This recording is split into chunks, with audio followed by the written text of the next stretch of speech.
ইয়াৰ পিছতে পাৰ্বতী প্ৰসাদ বৰুৱাৰ গীতটি পৰিৱেশন কৰিবলৈ মঞ্চলৈ আহিবলৈ অনুৰোধ জনাইছোঁ সপ্তম, অষ্টম, নৱম শ্ৰেণীৰ ছাত্ৰ ছাত্ৰী অনামিত্ৰা, দিয়া পাৰ্বী, দিশা অনুষ্কা, নিকিতা গাৰ্গী, পৰিস্মিতা ৰিয়া আৰু ৰাজশ্ৰী।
সকলোকেইগৰাকী ছাত্ৰ ছাত্ৰীলৈ আমি মৰমৰ শুভকামনা জনালোঁ। তুলিকা গগৈ বাইদেউলৈ আন্তৰিক শ্ৰদ্ধা। এইবাৰ আজি উন্মোচিত হওক যিখনি 1998 বৰ্ষৰ ছাত্ৰ ছাত্ৰীৰ উদ্যোগত পুনঃ মুদ্ৰিত গ্ৰন্থ HC এণ্ট্ৰাভাৰ্ছৰ লগত জড়িত সেই বৰ্ষৰ ছাত্ৰ প্ৰণজিত দত্তক মঞ্চলৈ আমন্ত্ৰণ জনাইছোঁ। এই গ্ৰন্থখনিৰ পুনঃ মুদ্ৰণৰ লগত জড়িত কিছু কথা ক'বলৈ আৰু লগতে আপোনালোকক জনাব খোজোঁ যে আমাৰ প্ৰেক্ষাগৃহৰ এচুকত এই গ্ৰন্থখনি আজি ৰেহাই মূল্যত বিক্ৰীৰ ব্যৱস্থা কৰা হৈছে। কেৱল এই গ্ৰন্থখনেই নহয়, আন কেইবাখনো গ্ৰন্থ আপোনালোকে ক্ৰয় কৰিব পাৰিব। প্ৰণজিত দত্ত। শ্ৰদ্ধেয় আজিৰ সভাৰ সভাপতি মহোদয়, শ্ৰদ্ধেয় আমন্ত্ৰিত অতিথিবৃন্দ, বাল্যভৱন স্কুলৰ শিক্ষক শিক্ষয়িত্ৰীসকল, উপস্থিত মৰমৰ ছাত্ৰ ছাত্ৰীসকল, প্ৰাক্তন ছাত্ৰ ছাত্ৰীসকল আৰু বন্ধুবৰ্গসকল, সকলোলৈকে স্বাগতম জনাইছোঁ আজিৰ এই মহাৰাজত জয়ন্তী গ্ৰন্থ উন্মোচনী সভালৈ। আৰম্ভণিতে মই এই মহাৰাজত জয়ন্তী উদযাপন সমিতিক আমাৰ আন্তৰিক ধন্যবাদ জ্ঞাপন কৰিছোঁ, যিয়ে আমাক এখন আপুৰুগীয়া কিন্তু মুদ্ৰণত নথকা এখন মূল্যৱান কিতাপ পুনৰ প্ৰকাশ কৰিবলৈ সুযোগ দিলে। মহাৰাজত জয়ন্তী উদযাপন সমিতিৰ সভাপতি শ্ৰীযুত নিৰুপম বৰুৱাদে আৰু সম্পাদক শ্ৰীযুতা জোনালী বাইদেউলৈ আমাৰ অশেষ কৃতজ্ঞতা জ্ঞাপন কৰিলোঁ। এই বছৰৰ আৰম্ভণিতে যেতিয়া বাল্যভৱনৰ মহাৰাজত জয়ন্তী উদযাপনৰ কাৰণে আলোচনা বিলোচনা বিভিন্ন ব্যক্তিৰ গোট যেনে বৰ্তমানৰ শিক্ষক শিক্ষয়িত্ৰীসকল, প্ৰাক্তন শিক্ষক শিক্ষয়িত্ৰী, অভিভাৱক, প্ৰাক্তন ছাত্ৰ ছাত্ৰী, বাল্যভৱনৰ শুভাকাংক্ষী, পৰিচালনা সমিতিৰ সদস্যসকল ইত্যাদিৰ মাজত আৰম্ভ হ'ল। তেতিয়া এখন সমিতি গঠন কৰা হৈছিল, যাৰ নাম দিয়া হ'ল মহাৰাজত জয়ন্তী উদযাপন সমিতি। সেই সমিতিখনকে বাল্যভৱনৰ মহাৰাজত জয়ন্তী উদযাপনৰ গুৰু দায়িত্ব অৰ্পণ কৰা হ'ল। পৰৱৰ্তী আলোচনা তথা সভাসমূহৰ ভিত্তিত এই সমিতিখনে সিদ্ধান্ত লয় যে বাল্যভৱনৰ মহাৰাজত জয়ন্তী এক বছৰজোৰা কাৰ্যসূচীৰে উদযাপন কৰা হ'ব, য'ত অন্তৰ্নিহিত থাকিব বিভিন্ন কাৰ্যসূচী, অনুষ্ঠান তথা প্ৰতিযোগিতা, আৰু যাৰ অন্ত পৰিব 2025 চনৰ এই বৰ্ষৰ 10 নৱেম্বৰত এক 3দিনীয়া বৰ্ণাঢ্য অনুষ্ঠানেৰে। এই সূত্ৰে সমিতিয়ে বিভিন্ন দিশৰ আৰু বিভিন্ন ধৰণৰ কাৰ্যসূচী, অনুষ্ঠান তথা প্ৰতিযোগিতা বাছনি কৰে। ইয়াৰ লগতে এই সমিতিয়ে বিভিন্ন বৰ্ষৰ প্ৰাক্তন ছাত্ৰী ছাত্ৰীসকলক অনুৰোধ কৰে যাতে বাছনি কৰা যিকোনো বিষয়ৰ এটা বা একাধিক কাৰ্যসূচী বা অনুষ্ঠান তেওঁলোকৰ নিজৰ পচন্দ অনুসৰি চয়ন কৰি আৰ্থিকভাৱে পৃষ্ঠপোষকতা কৰে আৰু তাৰ দায়িত্বভাৰ গ্ৰহণ কৰে। এই বিভিন্ন কাৰ্যসূচীৰ ভিতৰত এটা আছিল আমাৰ বিদ্যালয়ৰ হৈ এখন আপুৰুগীয়া আৰু বহুমূলীয়া গ্ৰন্থৰ পুনৰ মুদ্ৰণ, যিখন বৰ্তমানে প্ৰকাশনত নাই। এই ধাৰণাটো সমিতিৰ আগত আগবঢ়াই দিছিল বাল্যভৱনৰে এগৰাকী সন্মানীয় প্ৰাক্তন ছাত্ৰ তথা আমাৰ অগ্ৰজ মুকুল মাধৱ বৈশ্যদাদাই। 1998 চনৰ মানে আমাৰ বৰ্ষৰ ছাত্ৰ মানে আমি 1998 চনৰ হয় কিছুমান ছাত্ৰ ছাত্ৰী এই ধাৰণাটোৰ পৰা আমি ভাল পালোঁ আৰু আমি অনুধাৱন কৰিলোঁ যে এই ধাৰণাটোৱে আমাৰ বিদ্যালয়ৰ প্ৰতি এক স্পষ্ট অৰ্থবহ তথা সুদূৰ প্ৰসাৰী অৱদানৰ ইংগিত বহন কৰিছে। তদুপৰি আমি এইটোও অনুভৱ কৰিলোঁ যে এই কাৰ্যই বাল্যভৱনৰ বৌদ্ধিক তথা শৈক্ষিক মূল্যবোধো প্ৰতিফলিত কৰিব। সেইকাৰণে আমি উদযাপন সমিতিক জনালোঁ যে আমি আমাৰ বাল্যভৱনৰ হৈ এখন আপুৰুগীয়া তথা বহুমূলীয়া কিতাপ পুনৰ মুদ্ৰণ কৰাৰ দায়িত্ব আৰু খৰচ পাতি বহন কৰিম। আমি সহপাঠীসকলে এই কাৰ্য আগুৱাই নিয়া তথা সম্পন্ন কৰাৰ মূল দায়িত্ব আমাৰ বন্ধু সহপাঠী অংকুৰ বৰুৱাৰ ওপৰত অৰ্পণ কৰিলোঁ আৰু তেওঁ বেছ আগ্ৰহেৰে আৰু নিষ্ঠা সহকাৰে এই দায়িত্ব গ্ৰহণ কৰিলে। কিতাপ মুদ্ৰণৰ ধাৰণাটো যিহেতু মুকুল মাধৱ দাদাৰ পৰাই আহিছিল আৰম্ভণিতে, গতিকে পোনপ্ৰথমে আমি তেখেতৰ লগতে এই বিষয়টোৰ ওপৰত বুজিবলৈ তেওঁক লগ ধৰোঁ আৰু বিশদভাৱে আলোচনা কৰিলোঁ আৰু তেওঁক অনুৰোধ কৰিলোঁ যাতে তেখেতে আমাক এনে এখন কিতাপৰ তালিকা দিয়ে যি আমাৰ এই প্ৰকল্পৰ প্ৰয়োজনীয় চৰ্তসমূহ পূৰণ কৰে। আমাৰ অনুৰোধ ক্ৰমে দাদাই আমাক এখন সাংবাদিকৰ প্ৰায় 14খনমান কিতাপৰ তালিকা দিয়ে। মুকুলদাৰ এই সহায় তথা মাৰ্গদৰ্শনৰ কাৰণে আমি তেখেতৰ ওচৰত চিৰআভাৰী। ইয়াৰ পিছত আমি সেই তালিকাভুক্ত কিতাপসমূহৰ পাণ্ডুলিপি তথা মূল কপিসমূহ বিচাৰিবলৈ আৰম্ভ কৰোঁ আৰু কিছু কষ্টৰ পিছত আমি বেছিভাগ পাণ্ডুলিপি বা মূল কপি বিচাৰিবলৈ সক্ষমো হওঁ। তাৰপিছত আমি সেই পাণ্ডুলিপিসমূহ পঢ়ি চাওঁ যাতে আমি সেই কিতাপসমূহৰ বিষয়বস্তু, তাৎপৰ্য আৰু প্ৰাসংগিকতা অনুধাৱন কৰিব পাৰোঁ। সমান্তৰালভাৱে আমি গ্ৰন্থ প্ৰকাশনৰ লগত জড়িত অন্য কিছু বিশিষ্ট ব্যক্তিৰ লগতো যোগাযোগ কৰোঁ আৰু তেওঁলোকৰ পৰা কিতাপ পুনৰ মুদ্ৰণৰ কাৰিকৰী আৰু আইনী দিশসমূহ তথা গ্ৰন্থ নিৰ্বাচনৰ কাৰণে পৰামৰ্শ আৰু মতামত বিচাৰোঁ। এই বিশিষ্ট ব্যক্তিসকলৰ ভিতৰত আমাৰ মৰমৰ প্ৰাক্তন শিক্ষক ডক্টৰ মুকুল হাজৰিকা ছাৰ, আমাৰ অসম প্ৰকাশন পৰিষদৰ উপাধ্যক্ষ ডক্টৰ সুমন্ত চলিহা ছাৰ, আমাৰ টুকলা চাহ গৱেষণা কেন্দ্ৰৰ জ্যেষ্ঠ চাহ উপদেষ্টা ডক্টৰ প্ৰদীপ বৰুৱা ছাৰ অন্যতম। এখেতসকললৈ আমাৰ আন্তৰিক ধন্যবাদ জ্ঞাপন কৰিলোঁ। এই সকলো পৰামৰ্শ গ্ৰহণ কৰাৰ পিছত সাম্ভাব্য কিতাপৰ তালিকাখন 14খনৰ বৃদ্ধিহে পায়। আমি এই অতিৰিক্ত কিতাপসমূহ তালিকাত অন্তৰ্ভুক্ত কৰি সেইসমূহৰ ওপৰত গৱেষণা আৰম্ভ কৰোঁ। বিভিন্ন কাৰণত যেনে দুৰ্বল বিষয়বস্তু, প্ৰাসংগিকতা তথা তাৎপৰ্যতাৰ অভাৱ ইত্যাদিৰ বাবে বহুবোৰ কিতাপ আমাৰ তালিকাৰ পৰা আঁতৰাবলগীয়াও হয় পিছলৈ। বাকী থকা কিতাপৰ পৰা আমি আমাৰ প্ৰাথমিক পচন্দক্ৰমে এখন তালিকা প্ৰস্তুত কৰোঁ আৰু লগতে আমি সেই কিতাপসমূহৰ পুৰণি প্ৰকাশক বা স্বত্বাধিকাৰীসকলক যোগাযোগ কৰোঁ। এই প্ৰক্ৰিয়াটোতো বহুবোৰ কিতাপ বাদ পৰে লাহে লাহে, যাৰ ভিতৰত বহুকেইখন আমাৰ পচন্দৰ তালিকাৰ শীৰ্ষতো আছিলে। মূলতঃ এইটো ঘটিল কাৰণ এইবোৰ মানে কিতাপৰ বহুখিনি কোনো প্ৰকাশকৰ দ্বাৰা অতি কম সংখ্যা হ'লেও প্ৰকাশিত হৈ আছিল, অথবা কিছু কিতাপ তেওঁলোকৰ মূল প্ৰকাশকৰ দ্বাৰা অতি সোনকালে পুনৰ্মুদ্ৰণ হ'বলৈ গৈ আছিল। এই সমগ্ৰ প্ৰক্ৰিয়াৰ মাজেৰে গৈ শেষত আমি এখন কিতাপৰ পুনৰ্মুদ্ৰণৰ কাৰণে চূড়ান্ত কৰোঁ, যিখন কিতাপৰ বিষয়বস্তু অতি উত্তম, সামঞ্জস্য সুন্দৰ আৰু যি অতিকে তাৎপৰ্যপূৰ্ণ। সেইখন কিতাপেই হ'ল H.A. এণ্ট্ৰবাছৰ history of the Assam company 1839 to 1953। এই কিতাপখনত দ্য আছাম কোম্পানীৰ বিষয়ে বিস্তাৰিতভাৱে বৰ্ণনা আছে। লগতে 1839 চনৰ ইয়াৰ প্ৰতিষ্ঠাৰ পৰা আৰম্ভ কৰি 1953 চনলৈকে ইতিহাসৰ বিস্তৃত বৰ্ণনা আছে।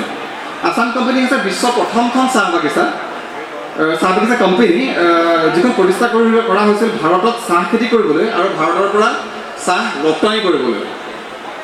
এই কিতাপখন আছাম কোম্পানীৰ ইতিহাস তথা অসমৰ বিস্তৃত অৰ্থনৈতিক উন্নয়নৰ এক তাৎপৰ্যপূৰ্ণ উৎস, য'ত অসমৰ চাহ উদ্যোগৰ আৰম্ভণি আৰু বিকাশ লিপিবদ্ধ হৈ আছে। কিতাপৰ নিৰ্বাচন চূড়ান্ত হোৱাৰ পিছত আহি পৰে DTV কম্পজিশ্যন ইত্যাদিৰ কাম। এই ক্ষেত্ৰত আমাক সহায় কৰে যোৰহাটৰে শ্ৰী মৃণাল কুমাৰ দাসে, যি অতি কম সময়ৰ ভিতৰতে এই দায়িত্ব সুচাৰুৰূপে সম্পন্ন কৰে। তাৰপিছত গুৱাহাটীৰ Bhawani offset and imaging private লিমিটেডে কিতাপখনৰ সুন্দৰকৈ মুদ্ৰণৰ দায়িত্ব লয় আৰু আমাৰ হাতত একপি কিতাপ তুলি দিয়ে। এই দুয়োকে আমি ইয়াৰ দ্বাৰা আন্তৰিক ধন্যবাদ জ্ঞাপন কৰিছোঁ। এইখিনিতে আমি আকৌ এবাৰ ডক্টৰ প্ৰদীপ বৰুৱাদেৱক ধন্যবাদ জ্ঞাপন কৰিছোঁ, কাৰণ তেখেতৰ ব্যস্ত জীৱনৰ পৰা কিছু সময় উলিয়াই এই কিতাপখনৰ বাল্যভৱন সংস্কৰণৰ কাৰণে এটি পাতনি লিখি দিয়ে। প্ৰথমে আমি ভবা নাছিলোঁ এই কিতাপখনৰ পুনৰ্মুদ্ৰণৰ যি প্ৰকল্প আমি ল'লোঁ ইমান কষ্টকৰ হ'ব। ইয়াৰ মূল কাৰণ আছিল আমাৰ ব্যস্ত দৈনন্দিন কাৰ্যসূচী আৰু ব্যক্তিগত জীৱনৰ সম্পৰ্কীয় দায়িত্ব। আৰু এই সমগ্ৰ প্ৰকল্পটোৱে বিশেষকৈ কিতাপ নিৰ্বাচন কৰা প্ৰক্ৰিয়াটোৱে আমি ভবাতকৈ বহুত বেছি সময় লৈ লয়। এই প্ৰকল্পটোৰ গোটেই সমগ্ৰ চোৱা আমাৰ কাৰণে সুদীৰ্ঘ তথা বিনিদ্ৰ ৰজনী অতি সুলভ হৈ পৰে। এটা সময়ত আমাৰ কাৰণে দিনটোৰ সময়খিনি ব্যক্তিগত কৰ্মজীৱন কিতাপৰ প্ৰকল্পটোৰ মাজত সন্তুলন কৰাটো অতিকে কঠিন হৈ পৰিছিল। তথাপিও আমাৰ অগ্ৰজসকলৰ উপদেশ, সহপাঠীসকলৰ সহায় আৰু ভৱনৰ আশীৰ্বাদৰে আমি একোজ একোজকৈ আমাৰ গন্তব্যৰ দিশে অগ্ৰসৰ হ'বলৈ সক্ষম হ'লোঁ। এইখিনিতে মই মোৰ সহপাঠী অংকুৰ বৰুৱাৰ বিষয়ে দুআষাৰ নোকোৱাকৈ নেৰোঁ। যদিও তেওঁ মোক এই ধৰণৰ কথা কোৱাৰ পৰা বাৰণ কৰিছিল, তথাপিও তেওঁৰ এই প্ৰকল্পটোত অৱদানৰ বিষয়ে দুআষাৰ নোকোৱাটো মোৰ বাবে আমাৰ সকলোৰে বাবে ভুল হ'ব। এই প্ৰকল্পটোৰ আৰম্ভণিৰ পৰা শেষলৈকে সকলো দায়িত্বভাৰ গ্ৰহণ কৰি সকলো কৰ্ম সুচাৰুৰূপে সম্পন্ন কৰা মূল কাণ্ডাৰীজনে হৈছে একচুৱেলি অংকুৰ বৰুৱা, আমাৰ সভাপতি।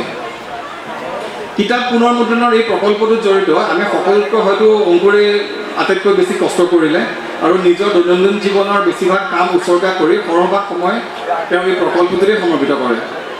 হয়তো মই নিজে ভাবোঁ হয়তো এই তেওঁৰ যি সহায় আগবঢ়ালে তাৰ অবিহনে এই কিতাপৰ পুনৰ্মুদ্ৰণৰ প্ৰকল্পটো সম্ভৱ হৈ নুঠিলে হয়।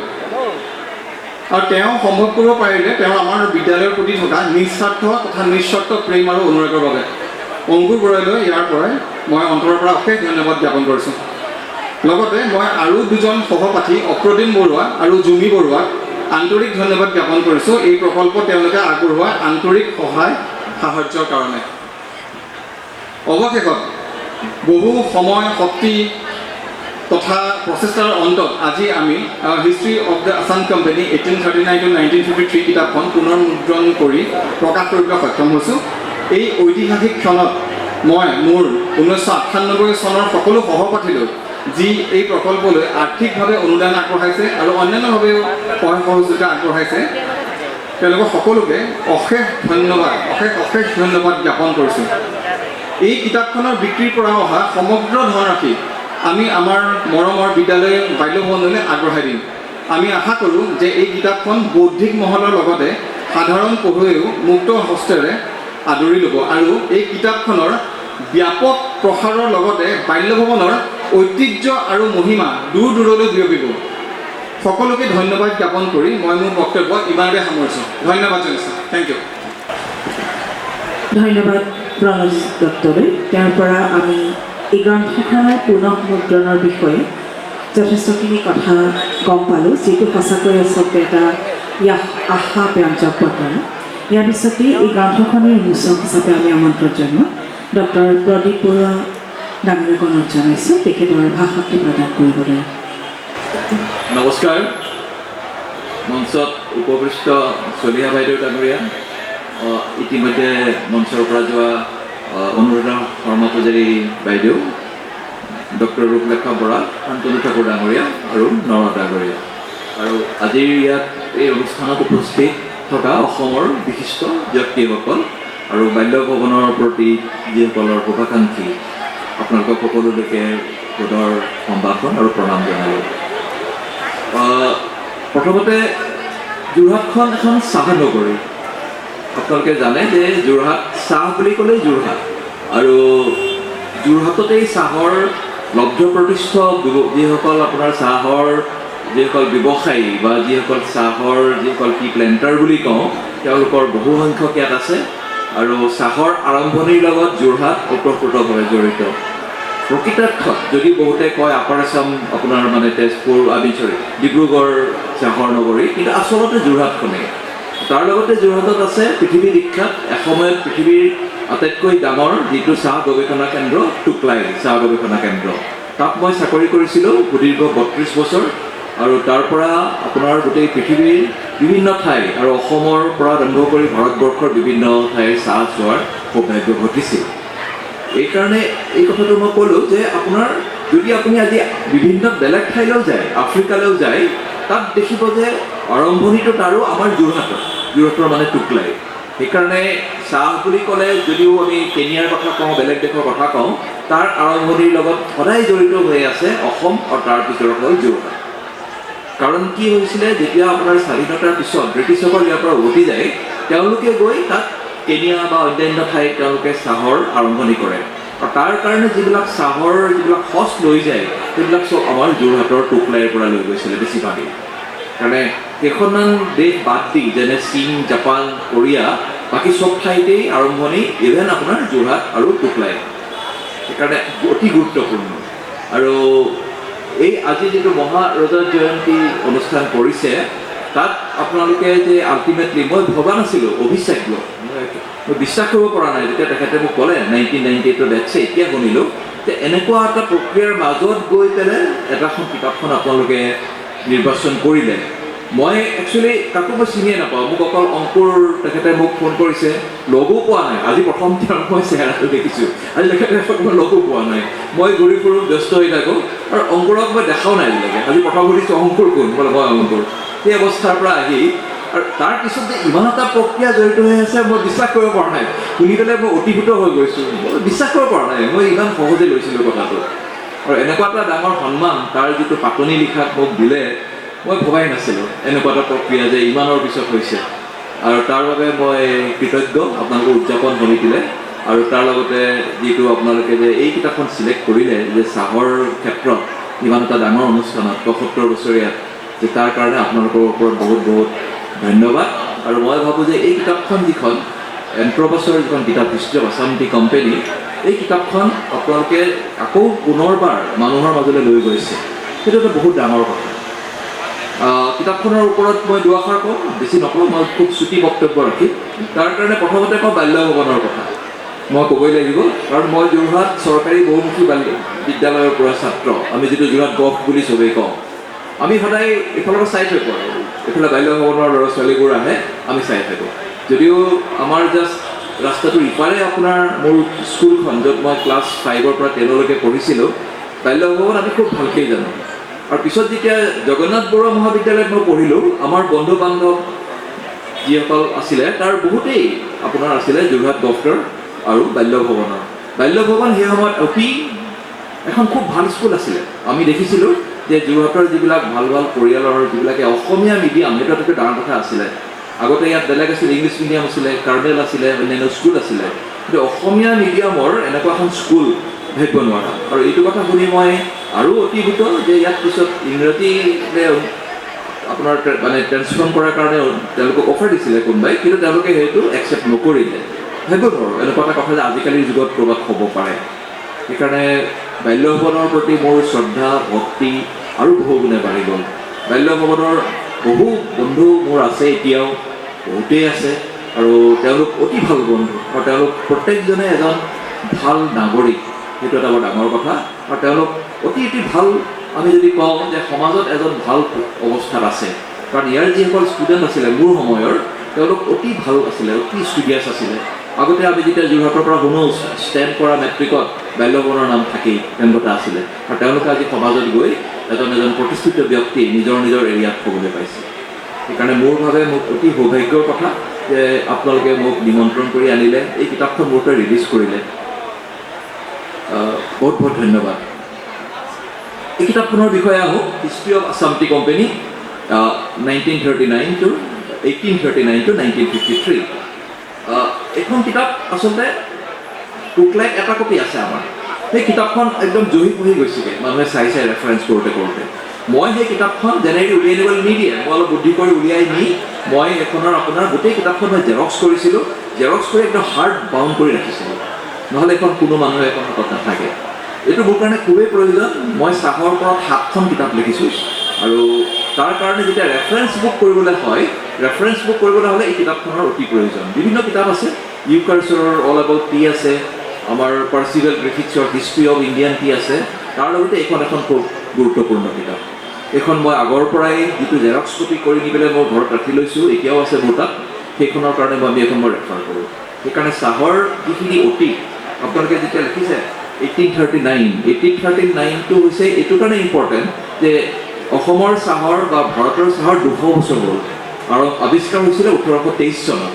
চিংফো বিশাখামে চাহটো ৰবাৰ্ট বুছক দেখাইছিলে, আৰু তাৰপিছত যেতিয়া এইটো বহু বাদানুবাদৰ পিছত 1835 চনত যিটো প্ৰকৃত চাহ কোনো বিশ্বাস কৰা নাছিলে যে চীনৰ বাহিৰে ক'ৰবাত চাহ হ'ব পাৰে পৃথিৱীত।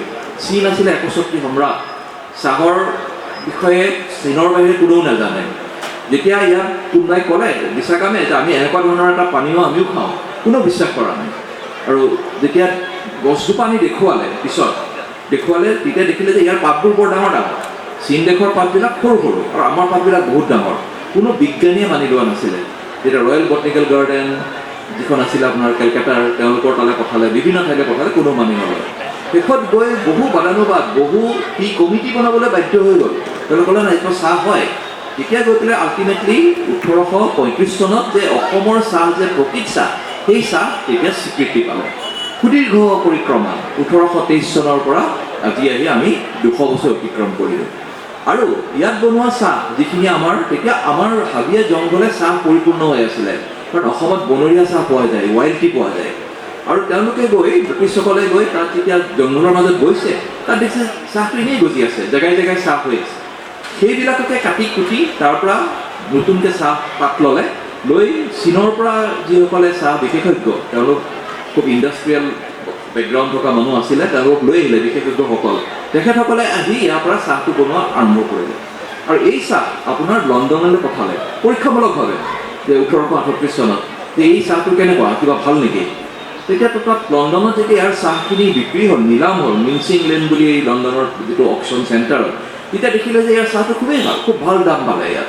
তেতিয়া লগে লগে পৃথিৱীত হাহাকাৰ হৈ আহিলে যে নাই, আমিতো এতিয়া চাহটো অসমত এনেকুৱা এখন ঠাই, অসমটোত কোনো তেতিয়া নাজানেই যে ভাৰতৰ একদম চুকত থকা এখন ঠাই অসমত চাহ আছে, এইটো সঁচাকৈ চাহ। তেতিয়া তেওঁলোকৰ যিটো আপুনিতো জানেই যে ইংলেণ্ডত ব্ৰিটিছসকলৰ প্ৰধান পানীয় আছিলে চাহ। চাহৰ ইভেন আপোনালোকে শুনি আচৰিত হ'ব, চাহৰ তেতিয়া স্মাগলিং হৈছিলে।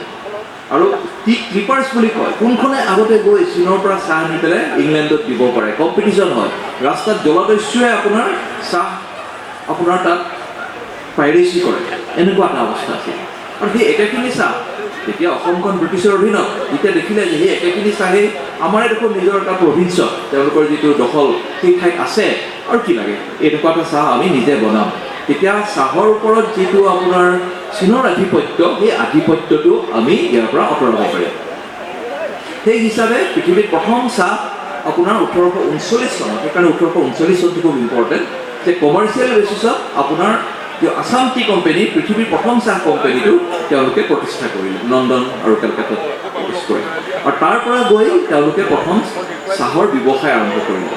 আৰু তাৰ আগতে যিবিলাক পৰীক্ষামূলকভাৱে চাহৰ যিবিলাক নাৰ্চাৰী ব্ৰিটিছসকলে যিবোৰ কৰিছিল অসমৰ বিভিন্ন ঠাইত, সেই সমস্ত আপোনাৰ এখেতক দি দিলে, আছাম কোম্পানীক দি দিলে।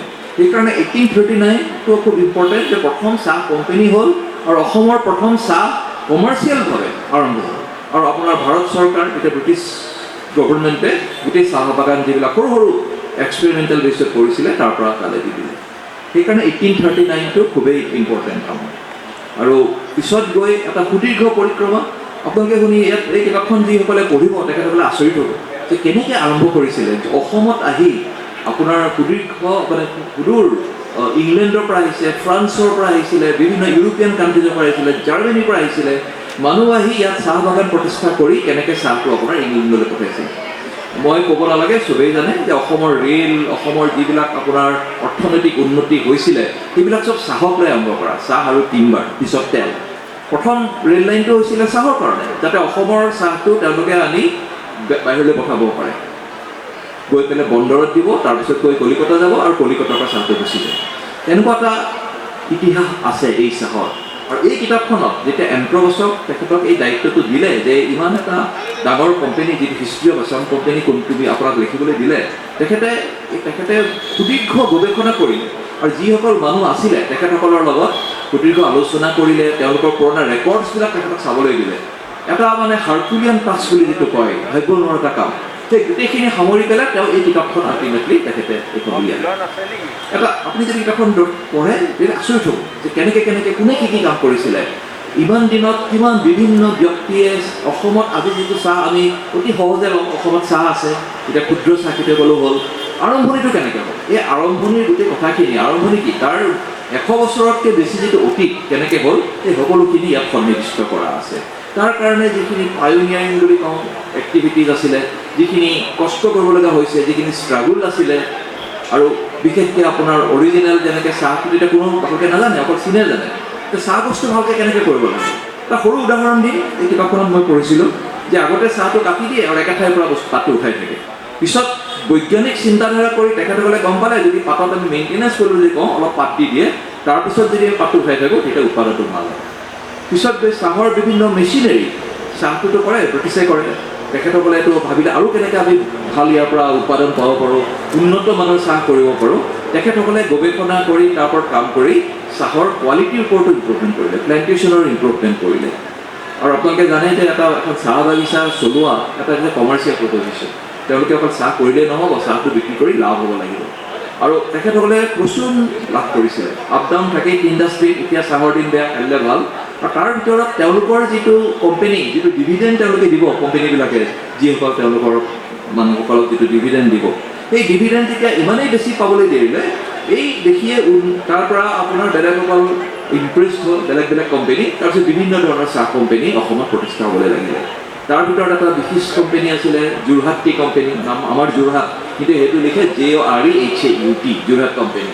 এন্ট্ৰবাছে পিছত যোৰহাট কোম্পেনীৰ ওপৰত এখন লিখিছিল। সেই কিতাপখন মোৰ হাতত নাই, মই পঢ়া নাই কেতিয়া, সেই কিতাপখনৰ কপিও পাবলৈ নাই, যোৰহাট টি কোম্পেনী।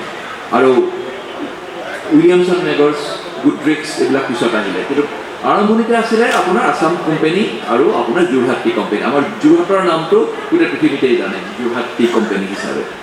সেইখন হ'ল এইখন কিতাপ। আৰু এনেকুৱা এখন কিতাপ যিসকল তেখেতসকলে যেতিয়া আৰম্ভণিতে মুদ্ৰণ কৰিছিলে, ইয়াত লিখা আছে it's a for private circulation only, এইটো অকল প্ৰাইভেট। তাৰমানে বোধহয় তেতিয়াৰ দিনত তেওঁলোকে নিজৰ কোম্পেনীৰ মানুহখিনিৰ ওপৰত দিছিলে। কাৰণ এই কিতাপখন আমি যদি কিতাপ লিখোঁ, তাত আমি যদি অসমৰ চাহৰ ওপৰত লিখোঁ, এইখন অসমৰ নাই, অকল কোম্পেনীটোৰ ওপৰত লিখিছিলে এই মানুহজনে। আৰু তেখেতে যেতিয়া কোম্পেনীটোৰ ওপৰত লিখিলে, অসমৰ প্ৰথম কোম্পেনী, আটাইতকৈ ডাঙৰ কোম্পেনী, আটাইতকৈ বেছি চাহ বাগান থকা কোম্পেনী, তাৰ জৰিয়তে সমগ্ৰ অসমৰ চাহৰ ইতিহাস ইয়াত সন্নিৱিষ্ট কৰা আছে।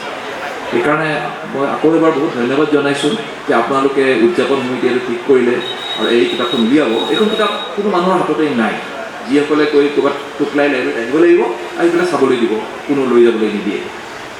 মই ভাবোঁ কিতাপখনৰ সেইকাৰণে বহু ভৱিষ্যতেও, কাৰণ এইটো যিবিলাক হিষ্টৰিয়ান তেখেতসকলৰ কাৰণে ইম্পৰ্টেণ্ট, যিবিলাক আপোনাৰ ছ'চিয়েল চায়েন্স ষ্টাডি কৰে তেখেতসকলৰ কাৰণে ইম্পৰ্টেণ্ট, বা আমাৰ নিচিনা যিসকল বিজ্ঞানী তেখেতসকলৰ কাৰণে ইম্পৰ্টেণ্ট। কাৰণ এইটো এটা চেপ্টাৰ আছে পিছলৈ যে এই বস্তুবিলাক কেনেকৈ উদ্ভাৱন হৈছিলে। যেনেকৈ মই ক'লোঁ আপোনাৰ চাহৰ পাত কেনেকৈ বঢ়াব পাৰি, চাহৰ ফেক্টৰী কেনেকৈ কৰিব পাৰি, মেচিন কেনেকৈ কৰিব পাৰি, এই চব কথা ইয়াত সন্নিৱিষ্ট কৰা আছে। তেতিয়াৰ দিনতেই কৰিছিল, আজি প্ৰায় 100 বছৰ। আৰু সেইটো লৈ পেলাই আমাৰ বিজ্ঞানীসকল অনুপ্ৰাণিত হ'ব আৰু নতুন চিন্তাধাৰা তেওঁলোকে ইয়াৰ পৰা ল'ব পাৰিব। সেইকাৰণে কিতাপখন অকল এখন ইতিহাসেই নহয়, ইয়াৰ লগত বিজ্ঞানীসকল, ছ'চিয়েল চায়েন্সৰ যিসকলে ষ্টাডি কৰে তেখেতসকল, কাৰণ তেতিয়া অসমৰ সেই তেতিয়াৰ দিনৰ ছ'চিয়েল আমাৰ সামাজিক ব্যৱস্থা কেনেকুৱা আছিলে, অসমীয়া মানুহৰ কি অৱস্থা আছিলে, কি কষ্ট কৰিবলগা হৈছিলে। লেবাৰ ৰিক্ৰুটমেণ্ট বৰ ডাঙৰ কথা। তেতিয়া আমাৰ আপোনালোকে জানে যে অসমৰ মানুহে তেতিয়া লেবাৰ হ'বলৈ নাযায়, তেতিয়া বাহিৰৰ পৰা মানুহ আনিছিলে। তাৰ কাৰণে কি কাম কৰিছিলে সেই সকলোখিনি তথ্য ইয়াত সন্নিৱিষ্ট কৰা আছে। আৰু যিসকল বুৰঞ্জীবিদে অসমৰ চাহৰ কথা লিখে তেখেতসকলে এই কিতাপখন নোহোৱাকৈও লিখে, কাৰণ এখন পাবলৈকে নাই এই কিতাপ। আৰু আজি যেতিয়া কিতাপখন আপোনালোকৰ ইমান এটা ডাঙৰ কাম কৰি আপোনালোকে ৰাইজৰ হাতত আগবঢ়াই দিব যে আৰু নতুন নতুন দিশ, নতুন নতুন তথ্য মানুহে অসমৰ চাহৰ বিষয়ে আকৌ লিখিব পাৰিব আৰু উন্নত হ'ব, যে প্ৰকৃত তথ্যখিনি কি ইয়াৰ পৰা মানুহে জানিব পাৰিব। বিশেষকৈ নকওঁ, আৰু বহুতখিনি আপোনালোকৰ বাইদেৱে বহুত দীঘলীয়া তেখেতে বহুমূলীয়া বক্তৃতা দিলে, আৰু আশা কৰোঁ এই কিতাপখনে ৰাইজৰ সমাদৰ লাভ কৰিব। মই অংকুৰ বৰুৱাক অনুৰোধ কৰিছিলোঁ যে এই কিতাপখন যাতে কমাৰ্চিয়েলি বিক্ৰী কৰাৰ ব্যৱস্থা কৰে, অকল কিতাপখন যাতে ইয়াতে নাথাকে, এইটো কোনোবা আপোনাৰ যিবিলাকে কিতাপৰ ব্যৱসায় কৰে তেওঁলোকৰ থ্ৰুৱেদি চাহ ইণ্ডাষ্ট্ৰীৰে লৈ যায়। মই আশা কৰোঁ যিসকল চাহ ইণ্ডাষ্ট্ৰী আছে, যিসকল হিষ্টৰিয়ান আছে, যিসকল চাইণ্টিষ্ট আছে, তেখেতসকলে এখন দৌৰি পেলাই ল'ব কিতাপখন। এই কিতাপখন আমাক লাগে, আমাৰ কিতাপখন নাই, আমি শুনিছোঁ না কিতাপখন পঢ়িব পৰা নাই। সেইকাৰণে ইয়াৰ পিছতো এই চাহখনৰ এটা বাণিজ্যিক দিশো আছে বুলি পেলাই মই ভাবোঁ। সেইখিনি ৰাইজৰ মাজলৈ লৈ যোৱা মই অনুৰোধ কৰিলোঁ, ই ইণ্ডাষ্ট্ৰীলৈ লৈ যাবলৈ মই অনুৰোধ কৰিলোঁ। শেষত বহুত বহুত ধন্যবাদ আকৌ আপোনালোকে আজি সুযোগ দিলে দুআষাৰ কোৱাৰ, কিতাপখন উন্মোচন কৰাৰ সুযোগ দিলে। আৰু এনেকুৱা এখন কিতাপ, মই চাহত প্ৰায় 40 বছৰ ধৰি আছোঁ, এনেকুৱা এখন কিতাপ আমাৰ চাহৰ মাজলৈ, উদ্যোগৰ মাজলৈ যে আপুনি লৈ গ'ল, তাৰ কাৰণে আপোনালোকৰ কৃতজ্ঞতা প্ৰকাশ কৰিলোঁ। ধন্যবাদ, নমস্কাৰ।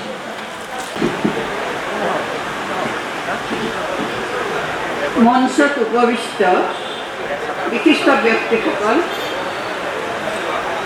আৰু মোৰ সন্মুখত থকা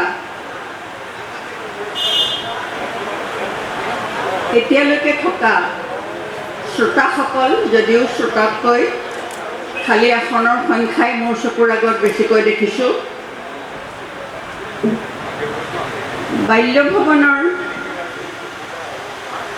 বৰ্তমানৰ প্ৰধান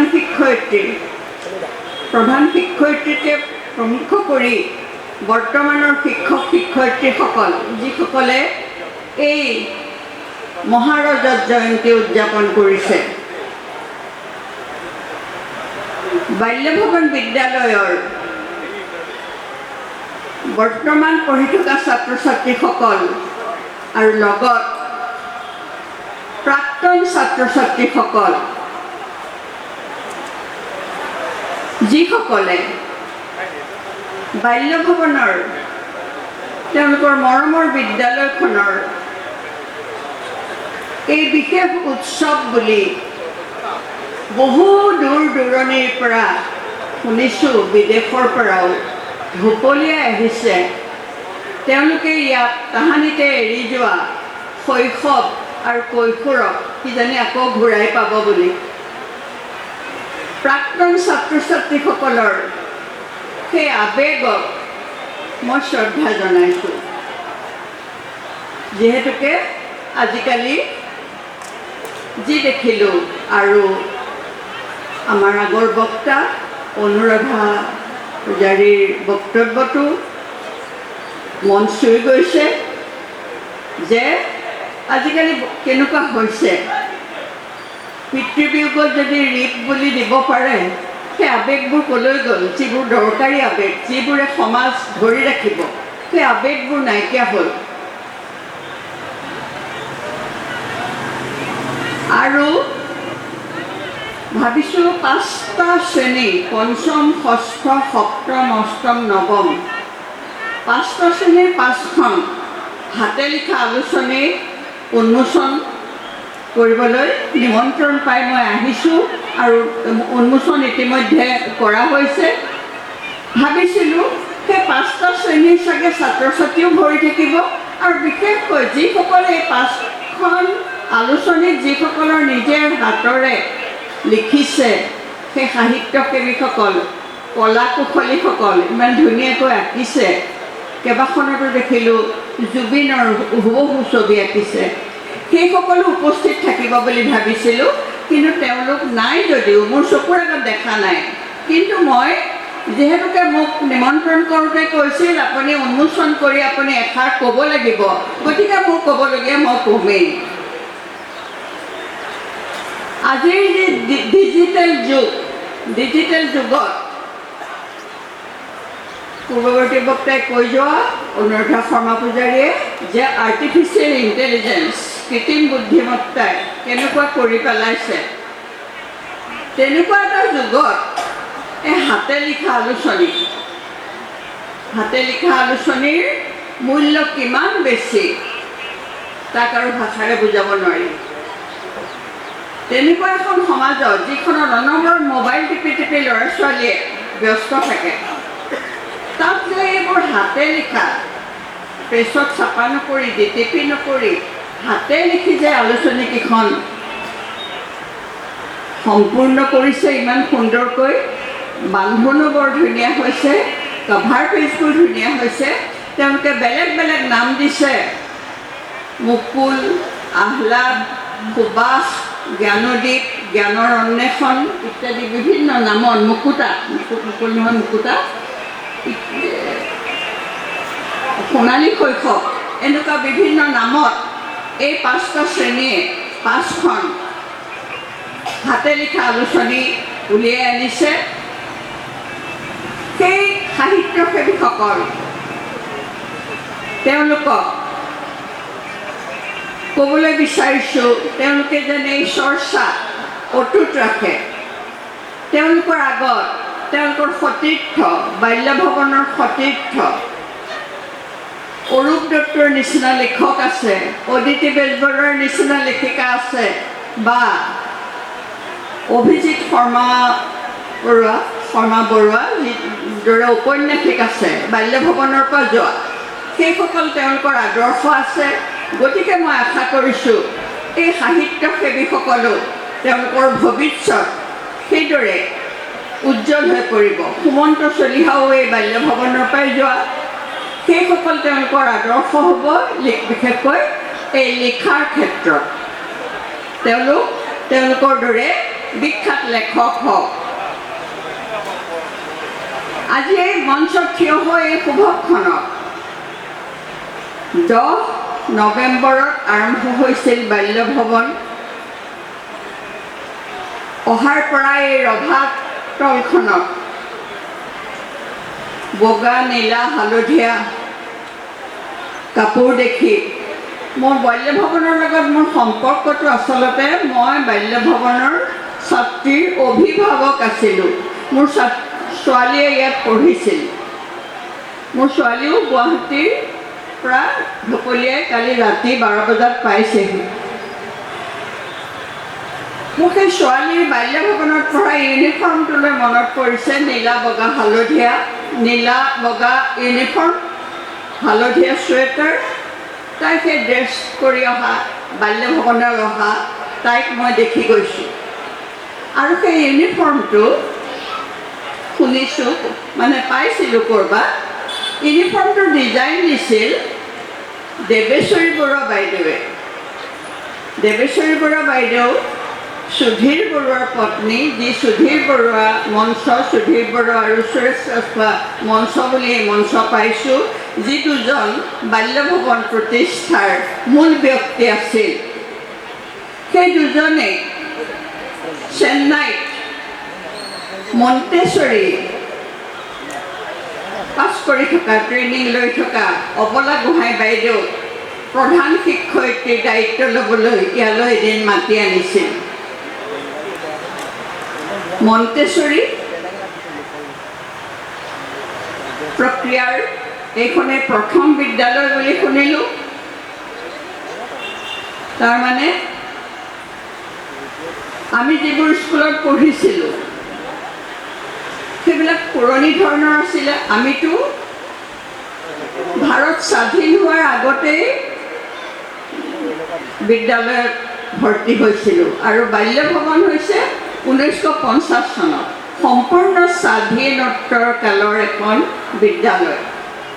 আৰু সেই বিদ্যালয়ত প্ৰধান শিক্ষয়িত্ৰী ৰূপে যোগদান কৰিছে মন্তেশ্বৰী ট্ৰেইনিং থকা অবলা গোহাঁই বাইদেৱে। মেৰিয়াম মন্তেশ্বৰী তেখেতে যি এটা পদ্ধতি উদ্ভাৱন কৰিছিল, তাৰ যোগেদি কণ কণ শিশুসকলক বিদ্যা আৰম্ভ কৰোঁতে তেওঁলোকৰ মানসিকতা চাই মনৰ তেওঁলোকৰ কিহত কি ভাল পায় সেইবিলাক চাই শিক্ষা আগুৱাই নিয়াৰ এটা প্ৰক্ৰিয়া, খেলা ধূলাৰ মাজেদি বিদ্যা শিক্ষা দিয়া। কিন্তু আমাৰ দিনত আমি পঢ়োঁতে প্ৰচলিত আছিল চেকনিৰ আগত বিদ্যা, যে ল'ৰা ছোৱালীক এছাৰি চিটিপনি এছাৰি কোব নিদিলে সিহঁতৰ পঢ়া মনত নাথাকে। সেইটো প্ৰক্ৰিয়াৰ সম্পূৰ্ণ বিপৰীতে মেৰিয়াম মণ্টেছৰীয়ে কৈছিল যে ল'ৰা ছোৱালীক সিহঁতৰ নিজে তাহাঁতৰ কি বস্তু ভাল পায়, কি কাম ভাল পায়, সেই কামৰ যোগেদি ক'ব নোৱাৰাকৈ যে সিহঁতক শিকোৱা হৈছে সেই কথাটো সিহঁতে পৰোক্ষভাৱে সেই জ্ঞানটো পাব, প্ৰত্যক্ষভাৱে এইটো পঢ় সেইটো পঢ় কৰি নহয়, খেলাৰ মাজেদি শিকোৱা, তেনেকুৱা এটা পদ্ধতি। আৰু বাল্যভৱনৰ প্ৰতিষ্ঠাপক শিক্ষক শিক্ষয়িত্ৰী সকলোকো আজি মই সকলোকে শ্ৰদ্ধাৰে সোঁৱৰিছোঁ। মোৰ ছোৱালী পঢ়ি থাকোঁতে কেতিয়াবা আহিছিলোঁ বাল্যভৱনলৈ, তেতিয়া সিহঁতৰ মুখত শুনো বৰবাইদেউ মানে অবলা গোহাঁই, আৰু এগৰাকী সৰু বাইদেউ বাঞ্চাল বাইদেউ। বৰবাইদেউৰ ঘৰ স্কুলৰ চৌহদতে, আৰু লগতে বোলে বাঞ্চাল বাইদেউকো ৰাখিছিল। বাঞ্চাল বাইদেৱে ল'ৰা ছোৱালীক নানা ধৰণৰ খেল ধেমালি গান বাজনা এইবিলাকো শিকাইছিল। আৰু বাল্যভৱন আৰম্ভণিতে অতি সৌভাগ্য বাল্যভৱনৰ হৈছিল যে মাধৱ বৈশ্যৰ নিচিনা শিক্ষকক চিত্ৰাংকন বিদ্যাৰ শিক্ষক হিচাপেও মাজে মাজে পাইছিল। আৰু এজন বৰুৱা ছাৰ বুলি ধুতি পিন্ধা শিক্ষক, আৰু ভালেকেইগৰাকীৰ ছবি মোৰ মনলৈ আহিছে। সেই সকলোকে আজিৰ এই বিশেষ দিনত বাল্যভৱনে ৭৫ বছৰ সম্পূৰ্ণ কৰাৰ দিনত তেখেতসকলৰ ত্যাগ, তেখেতসকলৰ শিক্ষাদান, সেইখিনিক মই শ্ৰদ্ধাৰে সোঁৱৰিছোঁ এই মঞ্চৰ পৰা।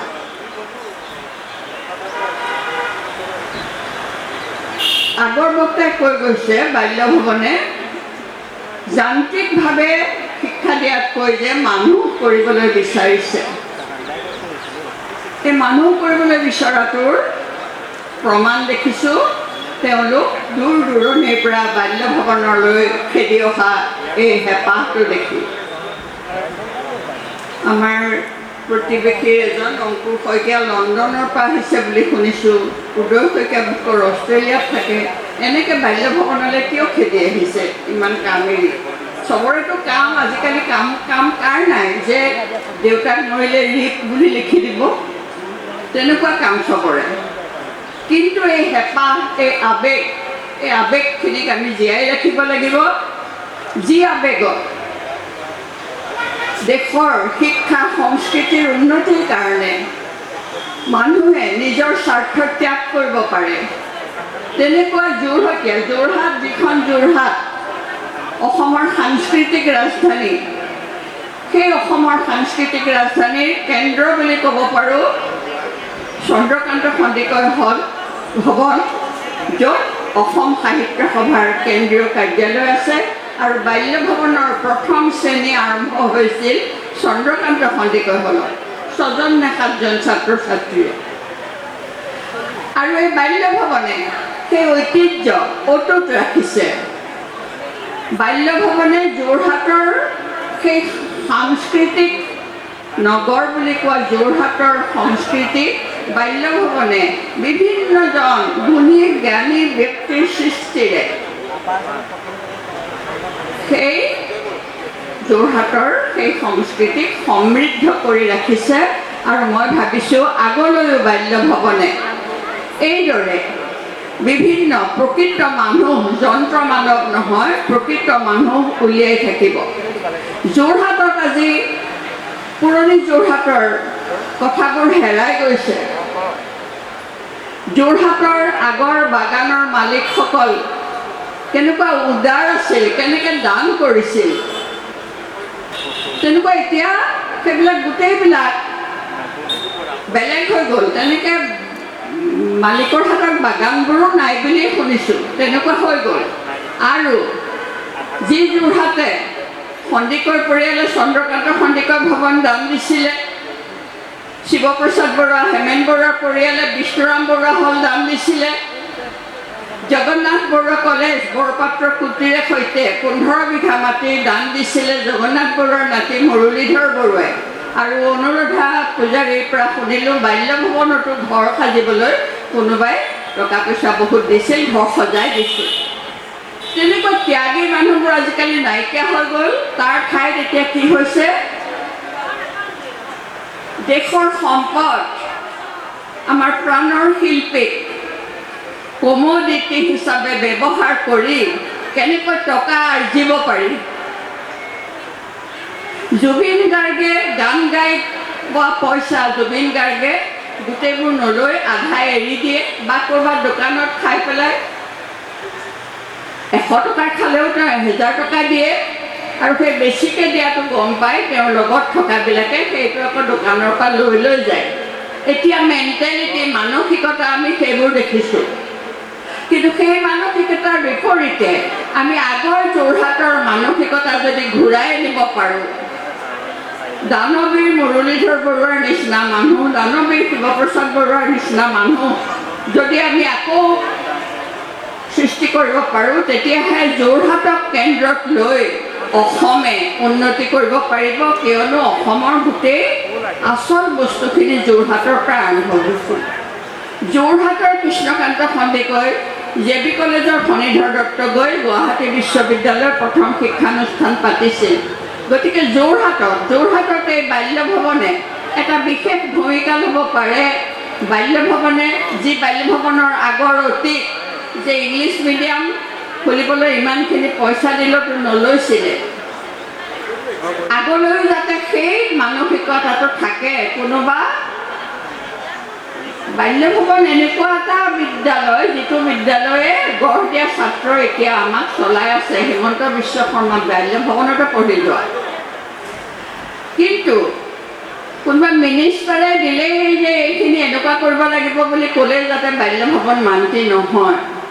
বাল্য ভৱনে নিজৰ ঐতিহ্য যাতে অটুট ৰাখে, এনেকুৱাটো কৰিব লাগিব বুলি ক'লে যাতে বাল্য ভৱন উপৰি নাযায়, প্ৰধানত নহয়।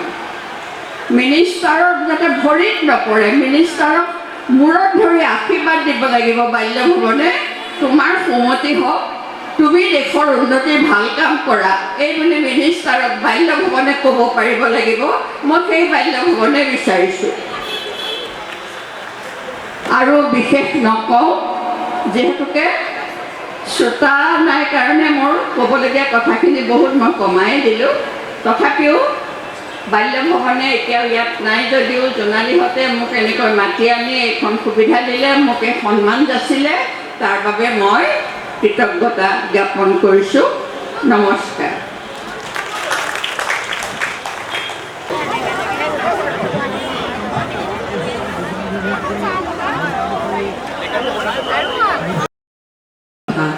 আমাক অৱগত কৰিলে আমাৰ চিন্তা চেতনা জোকাৰি যাব পৰাকৈ। ইয়াৰ পিছতেই পুৰস্কাৰসমূহ বিতৰণ কৰা হ'ব। আগধৰিব কৌৰৱী গগৈয়ে। তাৰ আগতে আমি এটি কবিতা আবৃত্তি শুনি অনুস্কৃতা দেৱতৃষ্ণাৰ কণ্ঠ, বিদ্যালয়ৰ ছাত্ৰী অনুস্কৃতা দেৱতৃষ্ণা মঞ্চলৈ আমন্ত্ৰণ জনাইছোঁ। আৰু কৌৰৱী গগৈক অনুৰোধ জনাইছোঁ কবিতা আবৃত্তিটিৰ পিছতে পুৰস্কাৰ বিতৰণ অনুষ্ঠানটি আগধৰিবলৈ।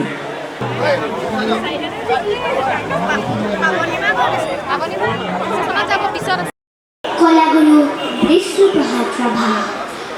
জনগণ আজি জাগে, আজি জাগে ভাৰত বাজে, পুৰণি সংহাৰী নতুন চিঞৰি সমতাৰ বিকুল বাজে, ঘৰে ঘৰে দৈত্যৰ নাম শোষণকাৰী, সৌৱা চোৱা আপোন হাতেৰে বধে, নীল আকাশৰ ধূসৰ ডাৱৰ তপ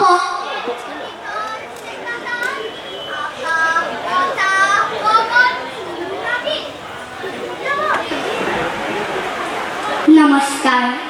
আবৃত্তি কৰিবলৈ লোৱা কবিতার শিরোনাম জনগণ আজি জাগে, কবি কলাগুরু বিষ্ণুপ্রসাদ রাভা।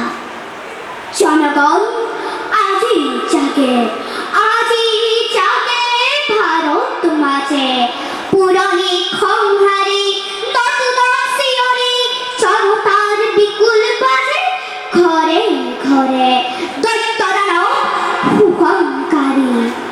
হৌয়াশোয়া আপোন হাতের পথে, নীল আকাশৰ ধূসৰ ডাৱৰ, তপত পুলিতৰ চেকটা, আকাশ বতাহ গগন নিম্নাদি, বিপ্লৱৰ ধ্বনি মধু উঠে। জনগণ আজি জাগে, আজি জাগে ভাৰত মাঝে, নরকঙ্কাল রাষ্ট্র সাজি উলাই আহে দলে দলে।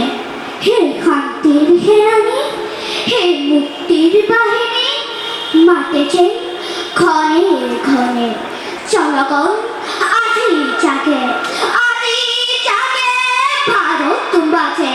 ধন্যবাদ।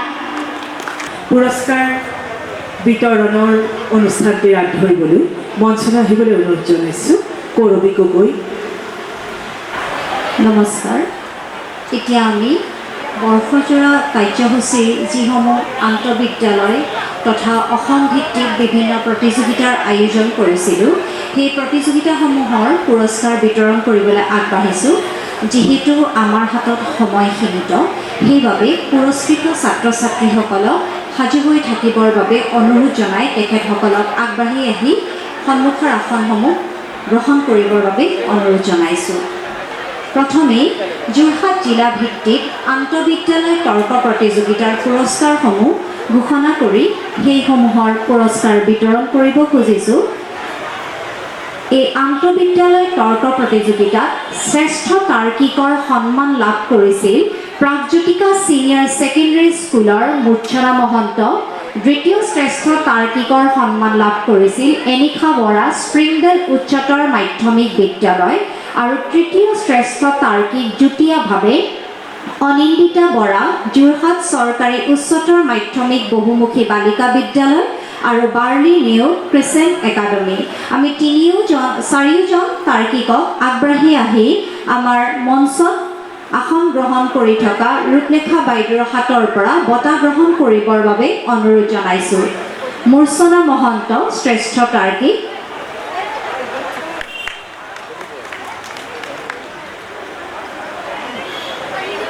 দ্বিতীয় শ্ৰেষ্ঠ তাৰ্কিক এনিশা বৰা স্প্ৰিংডেল উচ্চতৰ মাধ্যমিক বিদ্যালয়,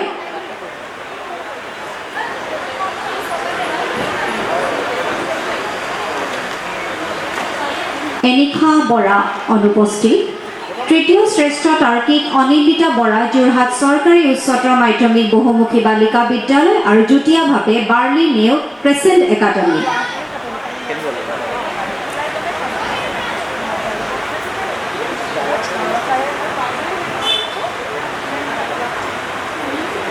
এই আন্তঃবিদ্যালয় তৰ্ক প্ৰতিযোগিতাত শ্ৰেষ্ঠ দলৰ সন্মান লাভ কৰিছিল বাল্যভৱন বিদ্যালয় আৰু দলটিত আছিল মানৱ প্ৰতিম দাস আৰু অৰ্চিতা বৰা। দুয়োজনকে আগবাঢ়ি আহিবলৈ অনুৰোধ জনাইছোঁ।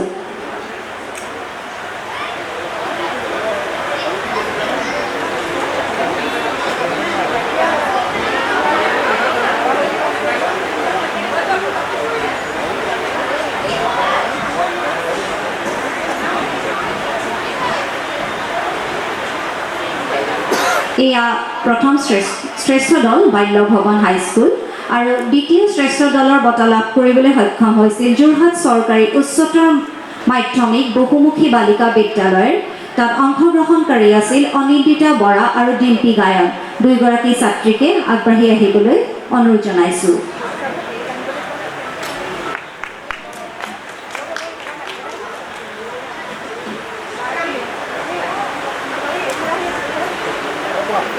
ইয়াৰ পাছতে আন্তঃবিদ্যালয় দেশপ্ৰেমমূলক সমবেত সংগীত প্ৰতিযোগিতাৰ বঁটাসমূহ আমি যাচিব খুজিছোঁ। প্ৰথম শ্ৰেষ্ঠ দল আছিল জোনাকী সংঘ বিদ্যালয়, দ্বিতীয় শ্ৰেষ্ঠ দল কৰঙা উচ্চতৰ মাধ্যমিক বিদ্যালয় আৰু তৃতীয় শ্ৰেষ্ঠ দল দীপাংকৰ বিদ্যাপীঠ আৰু উদগনি বঁটা লাভ কৰিছিল শংকৰদেৱ বিদ্যা নিকেতন গড়মূৰ। এই বঁটাসমূহ আমাৰ মঞ্চত আসন গ্ৰহণ কৰি থকা অঞ্জনা চলিহা বাইদেউৰ হাতৰ পৰা ল'বৰ বাবে অনুৰোধ জনাইছোঁ। প্ৰথম শ্ৰেষ্ঠ দল জোনাকী সংঘ বিদ্যালয়। জোনাকী সংঘ বিদ্যালয়ৰ ছাত্ৰ ছাত্ৰীসকলে আছিল প্ৰকৃতি বৰুৱা, সন্দীপনা বৰা, লোপামুদ্ৰা গোস্বামী, ৰাজনন্দিনী দত্ত, আশিস বৰা, ধৃতিমান নাথ, অভিজ্ঞান খাউন আৰু অভিলাষ গৌতম।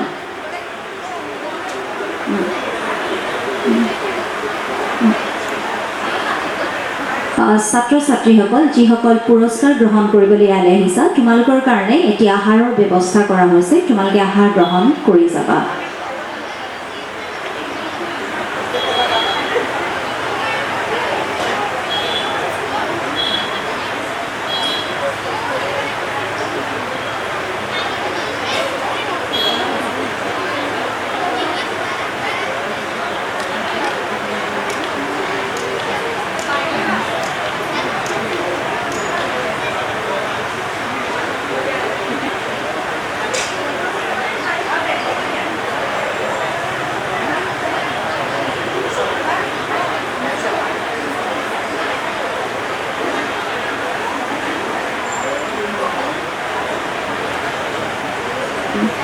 দ্বিতীয় শ্ৰেষ্ঠ দল কৰঙা উচ্চতৰ মাধ্যমিক বালিকা বিদ্যালয়ৰ দল।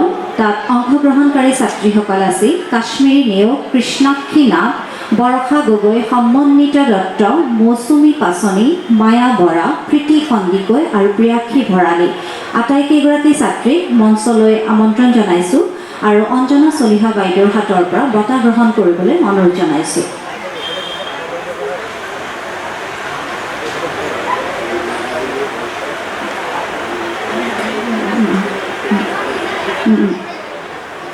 তৃতীয় শ্ৰেষ্ঠ দল আছিল দীপাংকৰ বিদ্যাপীঠ। অংশগ্ৰহণকাৰী ছাত্ৰ ছাত্ৰীসকল অৰিন্দ্ৰ শৰ্মা, চিমৰনজ্যোতি বৰদলৈ, ৰাগ ইমন বৰা, আৰিয়ান কৌশিক বৰঠাকুৰ, হিমাংশ্ৰী শইকীয়া, সুদেষ্টা শইকীয়া আৰু অনুষ্কা গগৈ।